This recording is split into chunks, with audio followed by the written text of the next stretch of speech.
Hey everybody, this is going to be a discussion video talking about a few things. Uh, it's going to go probably for a little while, so you might want to get a snack or something. Um, the main focus is going to be on QD OLED and a major advantage that it has that no one knows about. But there's also a lot of information here that I'm going to talk about and how it's going to influence my reviews going forward, and also why I believe there needs to be a pretty big change in the way the review industry handles TVs going forward as well. So we're going to kind of cover a bunch of stuff. Um, if you follow my channel at all, then you know I don't do scripts. So all this is going to try and be done in one take. So I'm probably going to say a lot, a habit I'm trying to break. But yeah, so let's start by getting into this. So first, um, this is a document that Stacy Spears from the Spears and Munzel disc sent me, and I've been talking with him for quite a long time, pretty much around the time I started doing reviews, about how to properly measure brightness and why windowed patterns are not a good indication of how bright a TV really is. There's a lot of information in this document. A lot of it does focus on the downsides of trying to use a windowed type pattern. Now, windowed patterns are still needed. They are for specifically like really good, you need them for calibration. But as far as trying to determine how bright a TV is with windowed patterns, it just doesn't work. It doesn't correlate from the window measurements into real content. So that's something that needed to be addressed. And I did put up a short recently showing a new test that's going to be on the new Spears and Munzel disc that I have been using for my reviews. I've shown it a few times. So this is pretty much where the idea for that came from. I'm not going to read through all this, but I will scroll through. So if you want to pause and read it yourself, you can. So let me just get through here. So there's pretty much a lot that went into making this new test. And what I also want to do is show some examples of different types of real scenes that you would see in content, and how this test is a much better uh, test for how the brightness will be in real scenes. And we're going to be talking a lot about what people mean when they say brightness, or this TV is really bright, or it's not bright, whatever, and what they really mean. So generally, when people talk about a TV being bright, so let's use like a mini LED QLED or something, it's because it is able to get a very high APL of brightness. APL is average picture level. um, so I'll show an image to demonstrate that in a minute. Whereas a OLED type panel, they struggle with high APL. But what OLED does is have more dynamic range, much better black levels, higher contrast. All that's everybody knows. Um, Now let me get rid of this for a moment. Now going into QD OLED, specifically against a say like a mini LED, QD OLED gets much closer in those high APL scenes than previously with WRGB OLED. But you still get the perfect blacks, or basically perfect blacks, much better contrast, and so on. The other thing that OLED is good at is getting small highlights very bright when they are next to something, something that a mini LED or any LCD based TV can't really do. So let me share this. So these are not. I don't know what grade The Last of Us show on HBO. I don't know anything about the metadata, the grading, whatever. But watching it, like these images, let's just use them as examples of, let's pretend, it was 4,000 nits or 10,000 nits, or it's just representative of types of scenes you would see in any kind of content that could be graded high, low, whatever. But let's just say we're looking at something very high graded. So this is generally what I would consider like a middle high APL scene, and you can see where the sun hits the garage, or above the garage right here. That would be like a specular highlight. That's going to be really bright, but you still have a lot of other bright stuff in the scene. This is a kind of scene where OLEDs start to struggle, because they have to take energy away from your bright highlight to try and have enough energy to brighten up the rest of the scene. Now, if I go to, yeah, I was circling on the wrong spot. All right, so yeah, I'm talking about right there. That's your main highlight in this scene. But if I go to this one, this is more of like an average. Most of this is pretty average luminance level, but this right here obviously is your big highlight. And something like this, you would probably say an OLED and a mini LED would be pretty comparable, although um, depending on how this was graded and how bright this should be, then mini LED could be brighter. But the main focus that I want to get to with all of this is really QD OLED versus WRGB OLED, and how QD OLED really does bridge that brightness gap between a WRGB OLED and an LCD panel. So, I mean, everyone at this point knows QD OLED, wider color gamut, brighter colors, better color purity, no white subpixel. Everyone knows all that stuff. But we're going to really focus on where WRGB has a problem that QD OLED does a lot better with. So here we can see this is more of a low APL. Most of the scene is very dark, but you do have a bright highlight. So this, most OLEDs would handle fine. You do also see there's a little bit of yellowish in this sun ray coming through the window. Um, the amount of yellow that you would see on a WRGB may be less than a QD OLED. This would be kind of hard to distinguish because of differences in tone mapping. So if a WRGB panel was aggressively tone mapping, then you would still get that color in there, but it wouldn't be as bright. But if it was hard clipping, then you would lose some of that color. And the same thing is true with other displays as well. But I'm just saying, like, that's a really tough thing to do, is try to get people to understand the difference between color volume and tone mapping and how they relate to each other. And unless you have the same manufacturer using the same type of tone mapping algorithm on two different technologies, you if you put, say, a Samsung next to an LG, and even though their brightness capabilities are roughly the same, because of the tone mapping differences, you wouldn't be able to know what is coming from color volume and what is coming from more aggressive tone mapping. Um, but back to the brightness discussion. So this is kind of like representative of a lower APL. This is where, let's say, a G2 or G3 is probably going to be brighter on this than a QD OLED, or at least be capable of it. So now we're actually going to get into the charts, but let me start here. So this represents a graph of time of measurements, and it starts here at 0, and then when the test starts, it'll shoot up to basically the peak of the panel. And this is not Windows. This isn't a test that manipulates the image constantly so the TV believes it's real content. So actually, I will show a little bit of that first, just so you know what I'm talking about. So let me stop that one. Okay, so this is the test that Stacy Spears made. So you can see there's this black dot here in the middle. That goes for 5 seconds, and then it's going to turn white. So this pattern, or this test, is available in multiple variations, and basically it just, each difference is just it's getting brighter and brighter in the APL. So all these colors in the background will keep getting brighter as you move up through the different versions of this test. So this one right here is the highest one. This is the 10,000 nit grade, so that this background will get as bright as content possibly can.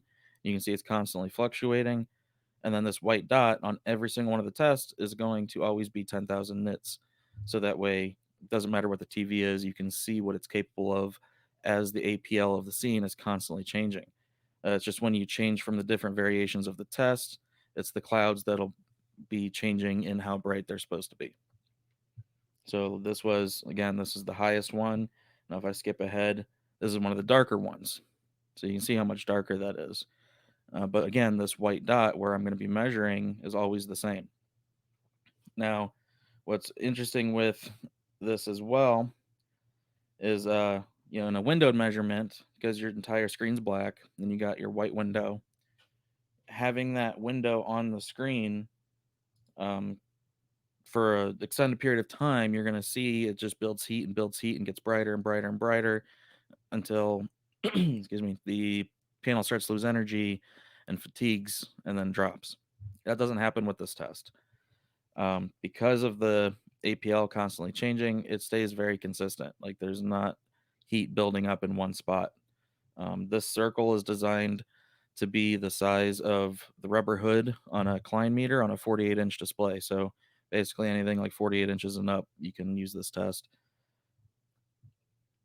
So now that you've seen what the test looks like, let me go back to the results. Now, the reason I want to show this and really talk about this, the G2 that I had, doesn't matter if it was a 0.25, a 1%, a 2, 3, 5%, 10% window, doesn't matter. Any of those windowed measurements, it was not really going over 900 nits. I think 10% after calibration was about 860, 870, somewhere in there. But you can see here on this chart with this test, this being the lowest APL version of it, it got over 1,000 nits. So at least with LG and the G2, the windowed measurements are not being artificially boosted, but they're also not representative of what the peak of the panel actually is. So you can see again, 860 and a 10% window versus about 1030, 1040 here.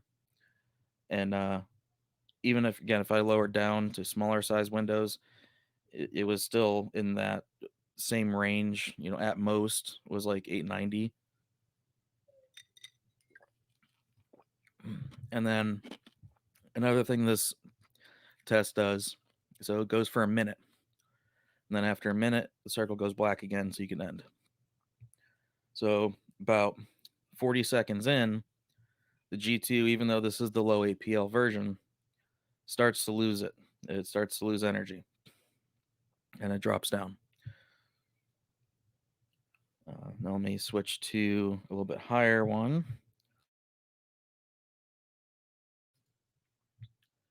Let's see. So the next step up, we see basically pretty much the same. However, we do start to see this spot. And if you keep an eye on this spot throughout the rest of them, you'll see that this is where it's the heaviest. So this is where the pattern gets the brightest APL. And this will be what drops the most. But we do see drops here as well. So this is still on the very low end. And we're already starting to see drops here. Now, if we go up to this one, this is technically the 1000 nit version of this test. And now we can already see drops. So like this is pretty typical right here. So now we're down. This means that white dot in the middle, instead of measuring at 1,000 when there's other stuff going on in the scene, we're now dropping down in the 800s. And then this one, the worst one, drops down to 600. Now if we push it up to the 2000 nit one, again, each step up, those clouds are getting brighter and brighter and brighter. Now we can really see a lot of drops here. And now this test is so new that I have been changing like the graph here, how I went from 0 to 1500 with these 50 nit lines here. I've been changing the graph a little bit, so some of these will look a little bit different. But the information that you're getting is still relevant. I'm just saying that when we see the other charts with TVs that I tested before this, one, there's not as many tests because to start with, I only had 2 versions of it. I only just recently got all these other versions. But then also this, like I said, making changes in how the reading's done here. But regardless, the test itself hasn't changed. It's just the variant of the test that I got more of. Now, if we go to this one, so with the 4,000 nit grade, we're really seeing dips all the way down. Let's see, the bottom one right here, it's about 350. So we're down in the 300s, 400. Pretty. Let's try to just like draw a line right here, somewhere in the middle. We're mostly staying at 600 or so, but with drops below that. And this is where visually you really see it too. If you're just looking at the TV while this is running, you're going to see that white dot just lose so much of its luminance. And then with the hardest version of this, it really is staying down in the 300-400 nit range. So something to keep in mind about this when thinking about the G3 coming up with MLA. The panel itself is still the same. It's still the same EX panel. And while MLA is going to help capture lost light, it doesn't do anything to boost that panel. Now, I do think that LG probably retuned it a little bit, and maybe we might get a small, maybe 10% bump, something like that out of it. But for the most part, this is going to look roughly the same on a G3, just raised up a bit. So just imagine all of this, including up here the peak. So let's just say it'll peak at anywhere in the 13 to 1500. We don't know yet. I'll have it in a few weeks to find out. But regardless, just imagine this whole entire thing as it is, just being raised up around 30, 40%, whatever the MLA adds. But the issue here with these drops in highlight brightness when there's high APL, which this is just a visual representation of ABL, your automatic brightness limiter.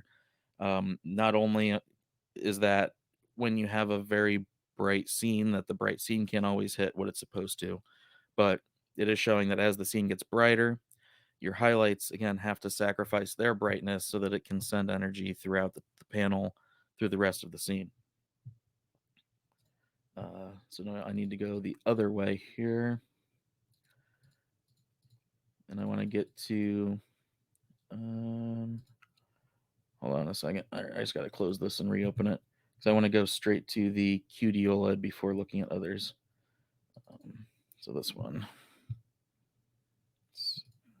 share screen. So now there's a couple things here that we can conclude by looking at the QD OLED measurements. Again, this was a different layout, so we don't have the 50 nit markers, and this is going up to 2000 instead of 1500. And I'm still playing with that, trying to keep it uniform. And I wish there might be a log somewhere that keeps all this information that I could put into, say, like a PowerPoint chart or something. I gotta figure that out. But for now, what we can see is an S95B. Again, this is at the time when I only had the two versions, the 1000 and the 10,000 of this, but let's just call that average APL and high APL. So with the average APL, though, we see basically no real drops. It pretty much holds 1,000, or actually over 1,000. It's like 1060, pretty much solid. A couple little dips, and that's it.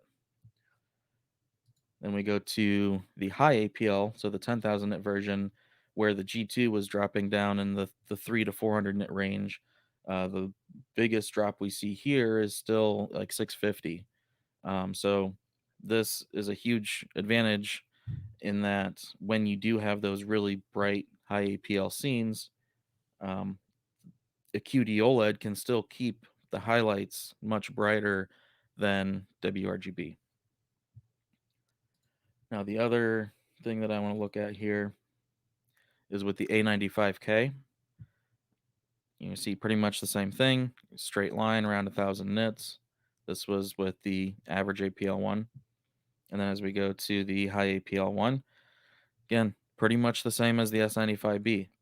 So this is, it's not just Samsung pushing the panel harder. It is a QD OLED trait that it is able to hold highlights in high APL scenes much better than a WRGB panel. But also, what this shows is the heatsink really doesn't make much of a difference on QD OLED as far as panel performance. Now, long-term reliability and stability, that's different. Obviously the heatsink's going to keep the panel cooler, so long-term image retention issues, things like that, That's where the heatsink is going to help. But as far as the heatsink helping performance, WRGB needs a heatsink way more than a QD OLED does.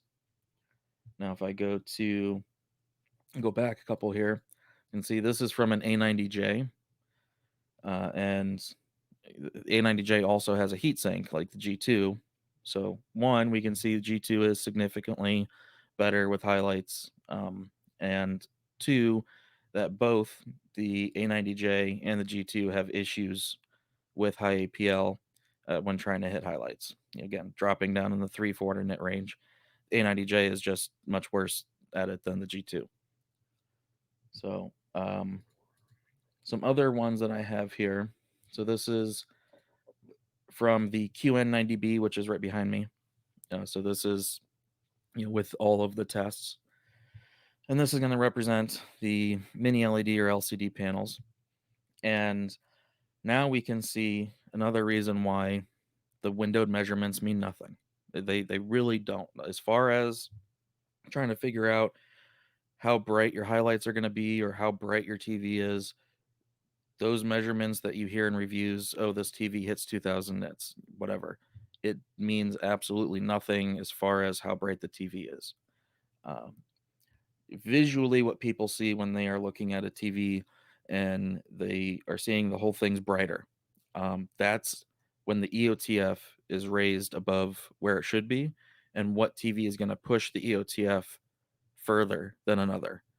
So accuracy aside, Samsung generally will allow their TVs to be pushed really high in the EOTF. Sony, doesn't matter what settings you crank up, they just will not let you push the EOTF that far away from accuracy. So in HDR content, they're not going to look as bright as a Samsung. And then with LG, out of the box, they're somewhere in the middle of the two. Now, if you do have the ability to change the tone mapping on the LG with CalMan or other ways, then you can actually customize that and push it further if you want to. But again, that's getting too far out there. But the point is, you can have a 500 nit TV that looks significantly brighter than a 5000 nit TV if the 500 nit is pushing the EOTF brighter than it should be, and the 5000 nit is following EOTF. So that's one thing. And then to get back here to this chart, the QN90B here in windowed measurements, while it started out at close to almost 2200 nits, after calibration was 1900. So 1900 would be here. So according to a windowed measurement, the QN90B should be hitting up here, but it's not. It's down here, and this is the lowest APL version of this test. So this is as bright as it would be, and we're seeing 1700 nits, which still is very, very good. I mean, it's a bright TV for sure. These highlights do get bright. Now, as we increase the APL, we are seeing dips here. This is, again, any full array local dimming or mini LED or whatever LCD based TV does have ABL as well. Energy will have to be taken from certain areas to boost brightness elsewhere and things like that. So, it's not just OLED, it's just obviously this is able to do it much brighter and can get much, higher APL overall. So, as the APL increases here, we just see more and more dips as expected. But even in the highest of APL scenes, we're still hitting around 1,000 nits. And that's the advantage that, a mini LED or LCD based TV has when it comes to brightness. So, like, this is the most stressful version of it. And we're only seeing dips down here into the, about 900 to 1300 range, so anywhere in there. OLED's not going to hit that. But if we remember looking at the QD OLED, here's the S95B with the highest APL version. It's really close. And then I'm pretty sure, once I get the S95C in here, and we're seeing in that being roughly 30% brighter. Again, we can raise this up about 30%. The S95C might actually be better in high APL than this QN90B in real content. So I will definitely be testing that. And that's, what I was trying to say earlier with my review process going forward. There's no reason for me to include windowed measurements in my reviews anymore. If I tell someone that a TV can hit 2000 nits in a window, what does that matter if it's only hitting 1300 in real content? Or the other way around. If I say this TV is only hitting 1000 in a window, but in real content it can get 1300, then what was the point in me telling you what that window measurement was? It's very misleading. And I don't want to put out information like that. That's just the the conversation about brightness has just been so far off for so long, and I really want to help correct that. So this video, this long discussion, now going on 25 minutes, sorry about that, has just been trying to explain in my upcoming reviews why you will not be seeing window measurements anymore. There's just no reason for it. And two, with QD OLED, this is a major advantage that no one else has this information about because no one else really has this test yet. And I'm lucky that Stacy was willing to share this with me, and I've been testing it for him and giving him feedback. And these findings have been fantastic as far as information that we're learning. So this is what I will be using for testing brightness going forward. I will also be I plan to record the TVs, especially if I get them side by side with the color clouds going so that we can see through the camera if the color clouds are getting brighter on one than the other. So I plan to have the G3 and the S95C, both of them 77 inches at the same time side by side. I will have the QN90C, so the updated version of the 90B behind me in the next week or so. So I'll have them side by side. And then I want to see how the G3 and the S95C compare with the QN90C. So how are the best OLEDs comparing with a bright mini LED in high APL with highlights and having all of that for you guys. So it's going to be an interesting year, and we're trying to really focus on real information and no speculation, no thoughts about feelings and whatnot. Just giving out the facts, and that's it. And um, so moving forward, like I said, just don't expect window measurements because anytime someone asks, I'm just going to say it's irrelevant. What does that information tell you? Nothing. It's really only needed for calibration purposes. Other than that, it really doesn't mean anything about what you're going to see. It's like why I dropped contrast ratio from LCD testing because if a full array local dimming or mini LED or whatever LCD TV can measure 386,000 to 1 contrast and another one measures 450,000 to 1 contrast, all that doesn't mean anything about what it looks like in real content when you have an algorithm that's changing each zone constantly. And also that's probably just the meter was reading a thousandth of a nit different on one versus the other when you're in those crazy high ranges like that. So that it's where the numbers stop, at least those old school tests, those numbers from those tests are just not relevant anymore. And the testing industry and the review industry needs to move forward with new stuff like this. So very thankful for Stacy Spears for creating this, and also for letting me use it and test it out. And I can't wait for the disc to come out. I hear it should be coming soon. And as soon as it comes, plan on having him on for a stream to talk about all of this with you guys. And I hope to see you then. So if you aren't subscribed, subscribe and keep an eye out for that. And I hope to see you in the next one. I hope this helps try to clear up some of the brightness misconceptions that have literally been going on for years. So thank you. I know it's been a long one, and catch you in the next one.